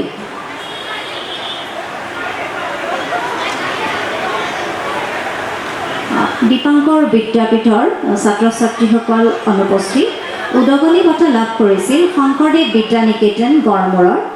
অংশগ্ৰহণকাৰী স্মিতা ঘোষ, জ্যোতিৰূপা ভূঞা, সুদৰ্শনা শইকীয়া, সত্যৰঞ্জন বৰা, ৰাজলক্ষ্মী কাশ্যপ, ভাৰ্গৱজ্যোতি দত্ত, গৌৰাংগ গৌৰৱ বৰা আৰু সুপ্ৰীত দেৱনাথ।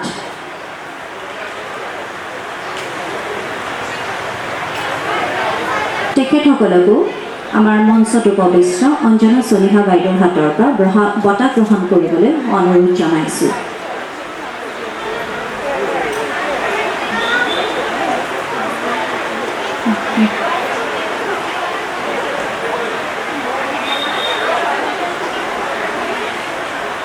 ইয়াৰ পাছতে আমি বঁটা আগবঢ়াব খুজিছোঁ যোৰহাট জিলাভিত্তিক আয়োজিত দবা প্ৰতিযোগিতাৰ বিভিন্ন শিতানসমূহৰ বঁটাসমূহ।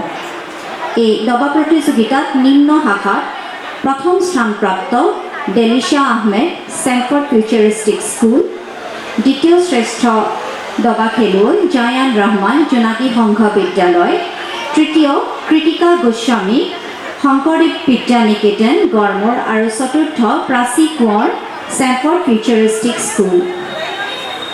আটাইকেইজনকে আমাৰ মঞ্চত উপবিষ্ট শান্তনু ঠাকুৰ মহোদয়ৰ পৰা বঁটা গ্ৰহণ কৰিবলৈ অনুৰোধ জনাইছোঁ।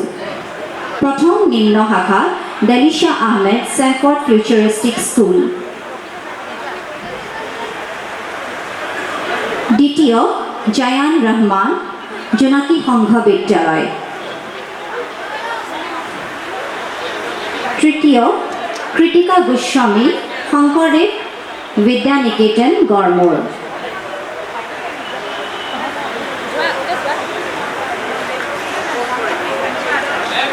চতুৰ্থ প্ৰাচী কোঁৱৰ, ছেমফৰ্ড ফিউচাৰিষ্টিক স্কুল।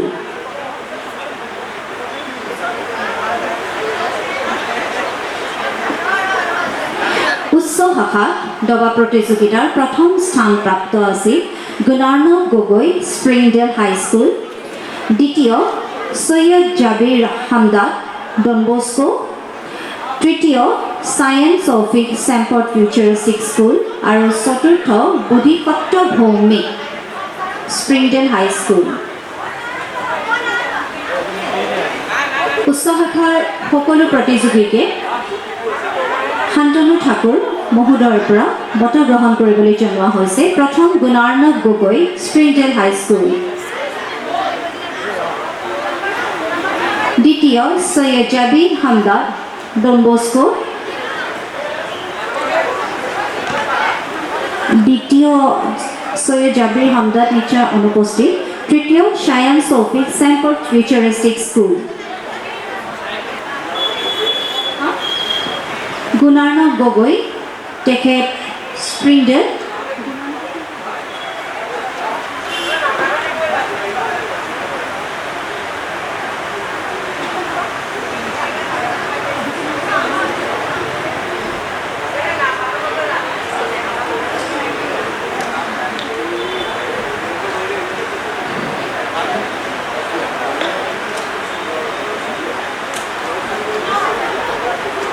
প্ৰথম গুণাৰ্ণৱ গগৈ স্প্ৰিংডেল, দ্বিতীয় সৈয়দ জাবিৰ হামদাদ অনুপস্থিত, তৃতীয় ছায়েন্স অফিক চেম্পট ফিউচাৰিষ্টিক স্কুল,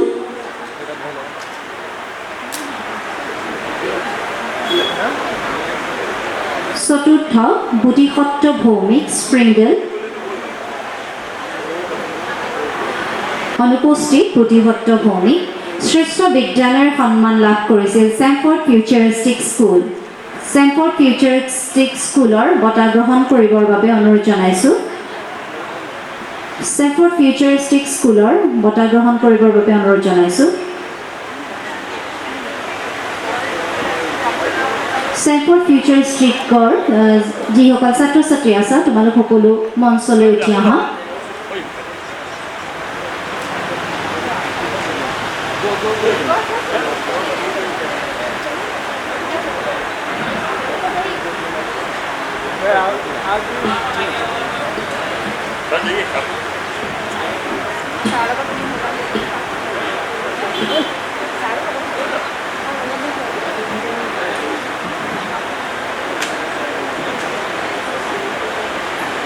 ইয়াৰ পাছতে আমি সদৌ অসম ভিত্তিক ছপা তথা হাতে লিখা আলোচনীৰ প্ৰতিযোগিতা অনুষ্ঠিত কৰিছিলোঁ, য'ত অসমৰ বিভিন্ন প্ৰান্তৰ পৰা আমাৰ বিদ্যালয়ৰ হাতে লিখা আলোচনী তথা ছপা বিভিন্ন আলোচনীসমূহ পঠিওৱা হৈছিল। আৰু এই দুয়োটা বঁটা বিদ্যালয়ৰ প্ৰাক্তন শিক্ষয়িত্ৰী লনিমা ধন্দিয়া বাইদেৱে আগবঢ়াইছে। সেইবাবে লনিমা ধন্দিয়া বাইদেউক মঞ্চত আগবাঢ়ি আহিবৰ বাবে অনুৰোধ জনাইছোঁ। হাতে লিখা আলোচনী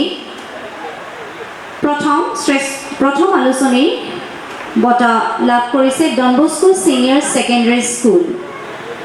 ডন বস্কো ছিনিয়ৰ ছেকেণ্ডেৰী স্কুলৰ ছাত্ৰ ছাত্ৰী কোনোবা আছা ইয়াত?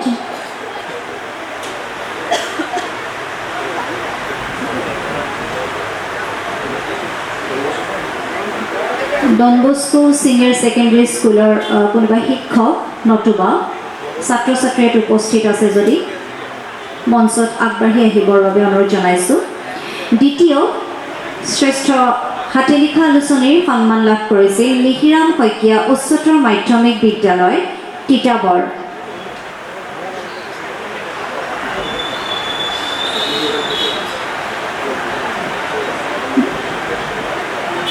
মিহিৰাম শইকীয়া উচ্চতৰ মাধ্যমিক বিদ্যালয় তিতাবৰৰ শ্ৰদ্ধাৰ শিক্ষকক ধন্দিয়া বাইদেউৰ হাতৰ পৰা বঁটা গ্ৰহণ কৰিবলৈ অনুৰোধ জনাইছোঁ। সদৌ অসম ভিত্তিক হাতে লিখা আলোচনীৰ পাছতেই ছপা আলোচনীৰ বঁটা আগবঢ়াবৰ বাবে আগবাঢ়িছোঁ। তাত শ্ৰেষ্ঠ বঁটা লাভ কৰিছিল কেন্দুগুৰি জাতীয় বিদ্যালয়ৰ ছপা আলোচনীখনে। কেন্দুগুৰি জাতীয় বিদ্যালয় পুনৰ ধন্দিয়া বাইদেউৰ হাতৰ পৰা এই বঁটা গ্ৰহণ কৰিবৰ বাবে অনুৰোধ জনাইছোঁ। দ্বিতীয় শ্ৰেষ্ঠ ছপা আলোচনীৰ সন্মান লাভ কৰিছিল Assam rifles public school Jorhat. Assam rifles public school যোৰহাটৰ কোনোবা যদি ইয়াত প্ৰতিনিধি শিক্ষক বা ছাত্ৰ ছাত্ৰী উপস্থিত আছে তেখেতসকলে বঁটা গ্ৰহণ কৰিবৰ বাবে মঞ্চলৈ আগবাঢ়ি আহিবলৈ অনুৰোধ জনাইছোঁ।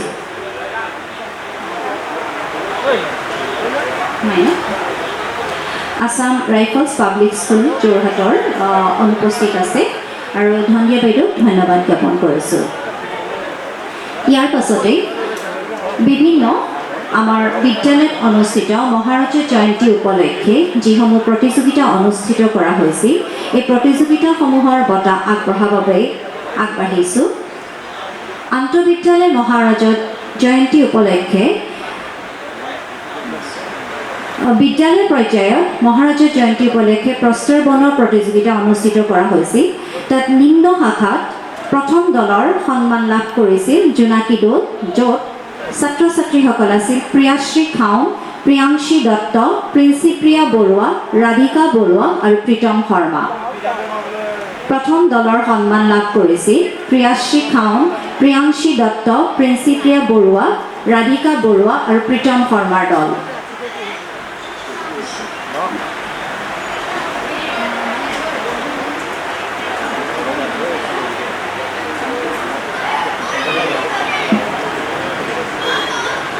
উচ্চ শাখাত প্ৰথম দলৰ বঁটা লাভ কৰিছিল প্ৰণামী বৰা, যজ্ঞদীপ ডেকা, অভিলাষ বৰা, আফচানা ৰহমান, আৰাধ্যা দাস আৰু তন্ময় কলিতাৰ দলে।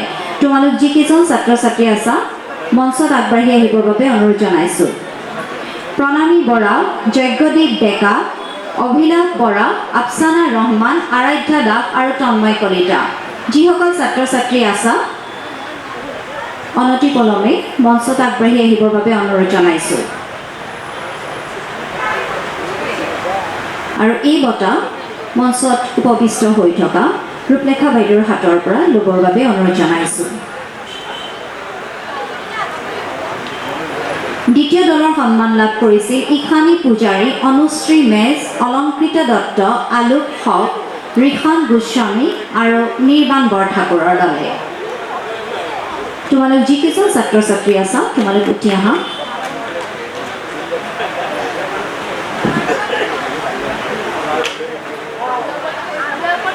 তৃতীয় শ্ৰেষ্ঠ দলৰ বঁটা লাভ কৰিছিল যুটীয়াভাৱে প্ৰিয়া কলিতা, কৃষ্ণাক্ষী বুঢ়াগোহাঁই, আস্থাজিতা হাজৰিকা, ভাস্কৰ জ্যোতি মৰাণ, অভিষেক শইকীয়া আৰু দেৱশংকৰ শইকীয়াৰ দলে।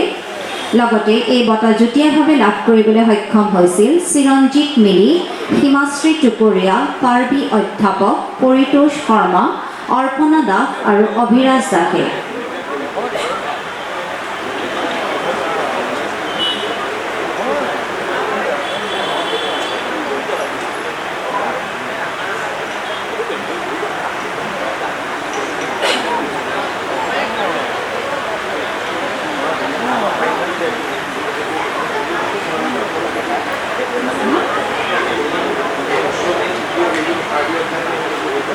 চিৰঞ্জিত মিলি, হিমাশ্ৰী টুকুৰীয়া, পাৰ্বী অধ্যাপক, পৰিতোষ শৰ্মা, অৰ্পণা দাস, অভিৰাজ দাস।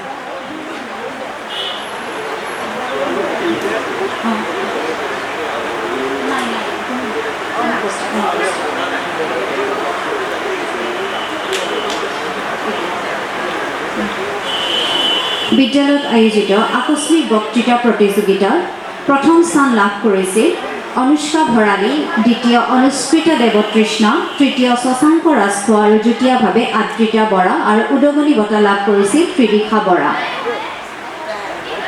উপস্থিত আছে প্ৰথম অনুষ্কা ভৰালী উপস্থিত আছা।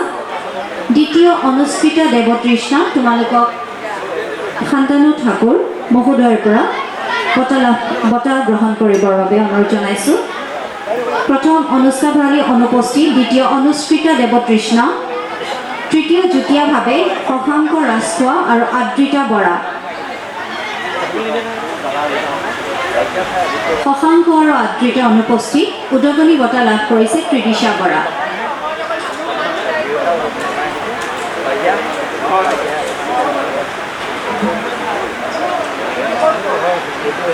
ইমানতে আমাৰ বঁটা বিতৰণী কাৰ্যসূচীৰ অন্ত পৰিছে। ধন্যবাদ।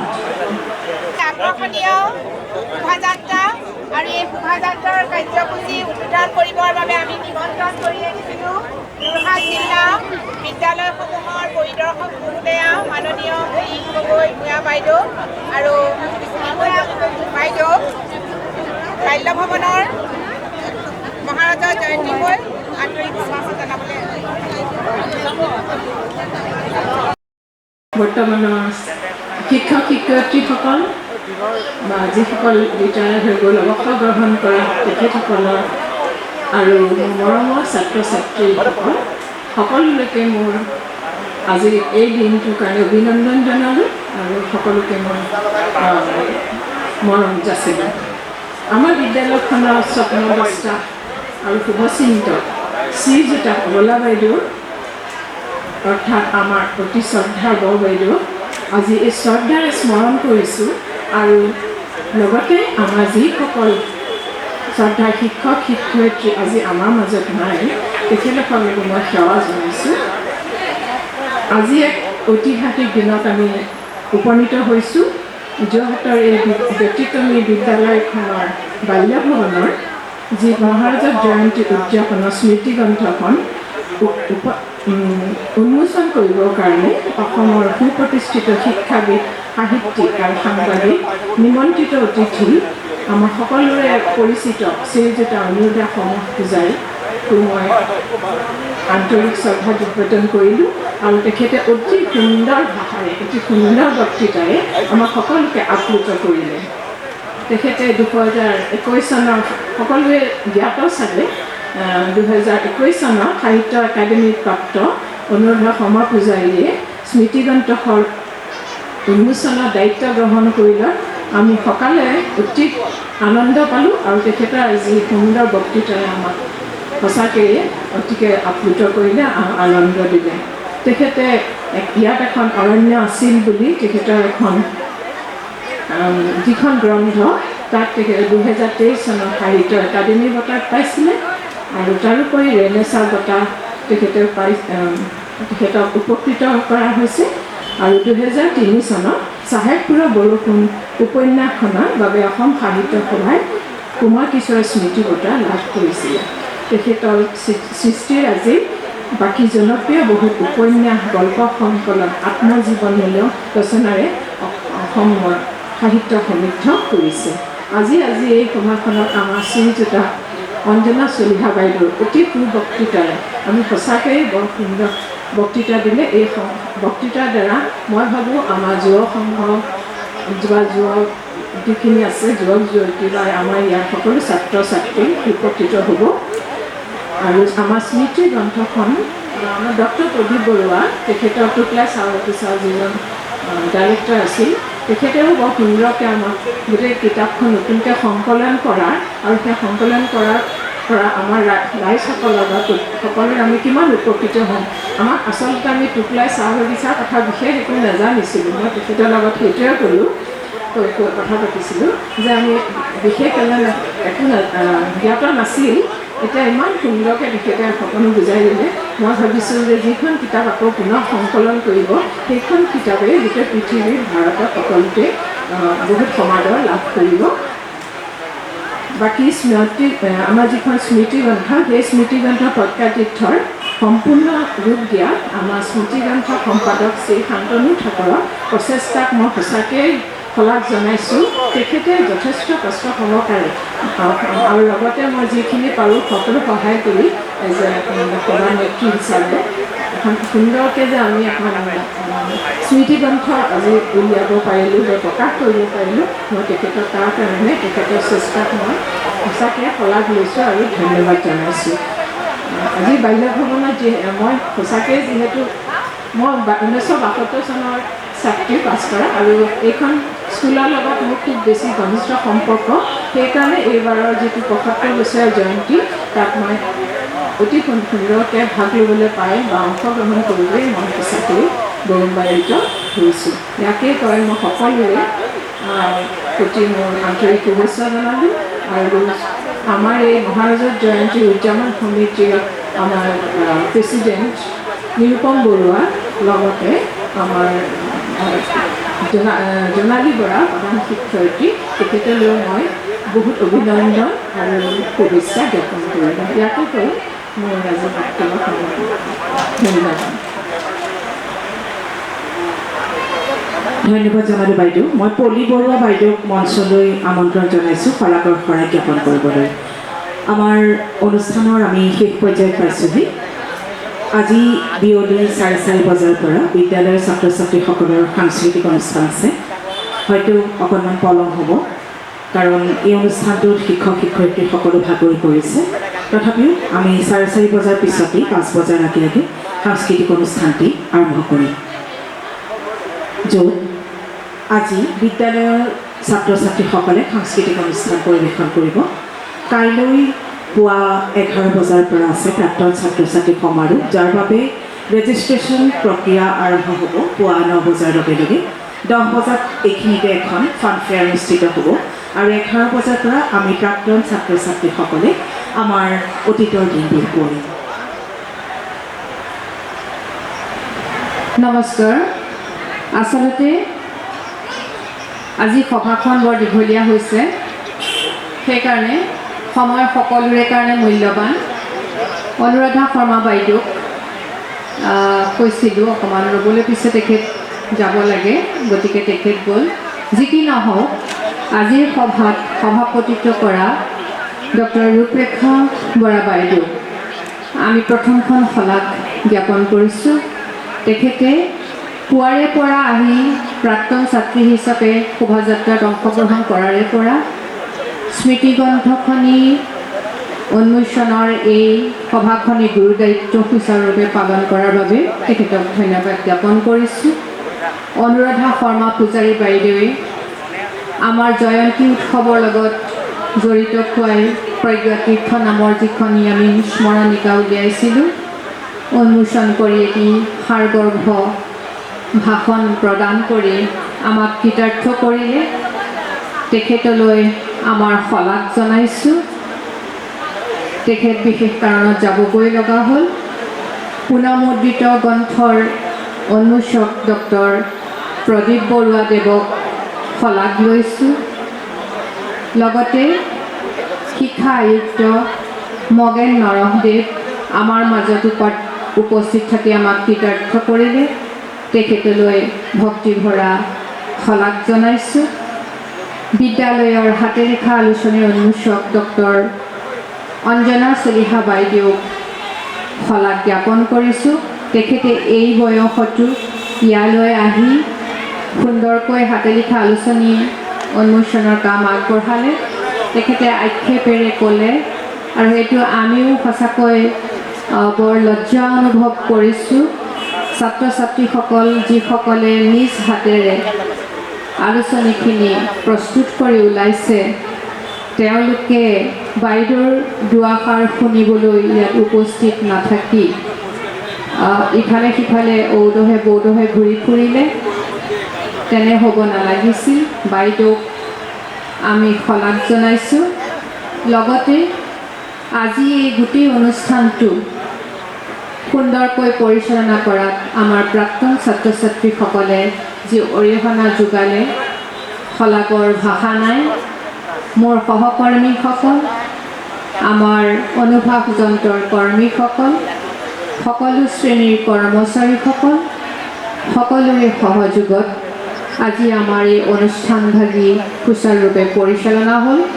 সকলোলৈকে মোৰ অন্তৰ ভৰা কৃতজ্ঞতা আৰু শলাগ জ্ঞাপন কৰিছোঁ।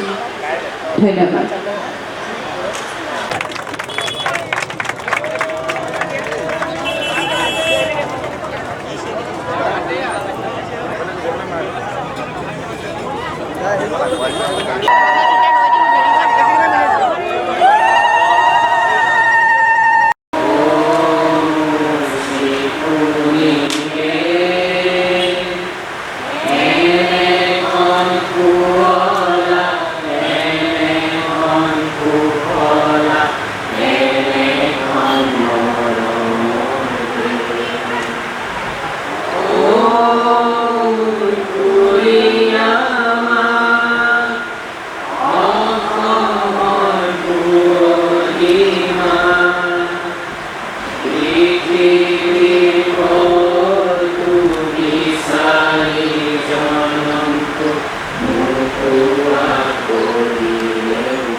সকলোকে ধন্যবাদ জনাই আজি গ্ৰন্থ উন্মোচনী অনুষ্ঠানৰ ইমানতে সামৰণি পৰিম বুলি ঘোষণা কৰিলোঁ।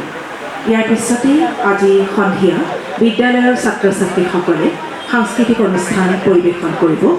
এইখন যিহেতু আমাৰ স্কুলৰ চুকে কোণে আমাৰ স্মৃতি আছে, আমাৰ শৈশৱ আছে। গতিকে যিসকল প্ৰাক্তন ছাত্ৰ ছাত্ৰীয়ে এতিয়াও এইখন স্কুলতে থাকিবলৈ বিচাৰে তেওঁলোকে ইফালে সিফালে সুন্দৰকৈ সময় কটাব পাৰিব। কাইলৈৰ দিনটোৰ কাৰণে আমি অধীৰ আগ্ৰহেৰে বাট চাই আছোঁ আৰু 10 নৱেম্বৰতো আমাৰ দিনজোৰা অনুষ্ঠান আছে। সকলো অনুষ্ঠানতে আপোনালোকৰ সহায় সহযোগিতা কামনা কৰিছোঁ। ধন্যবাদ।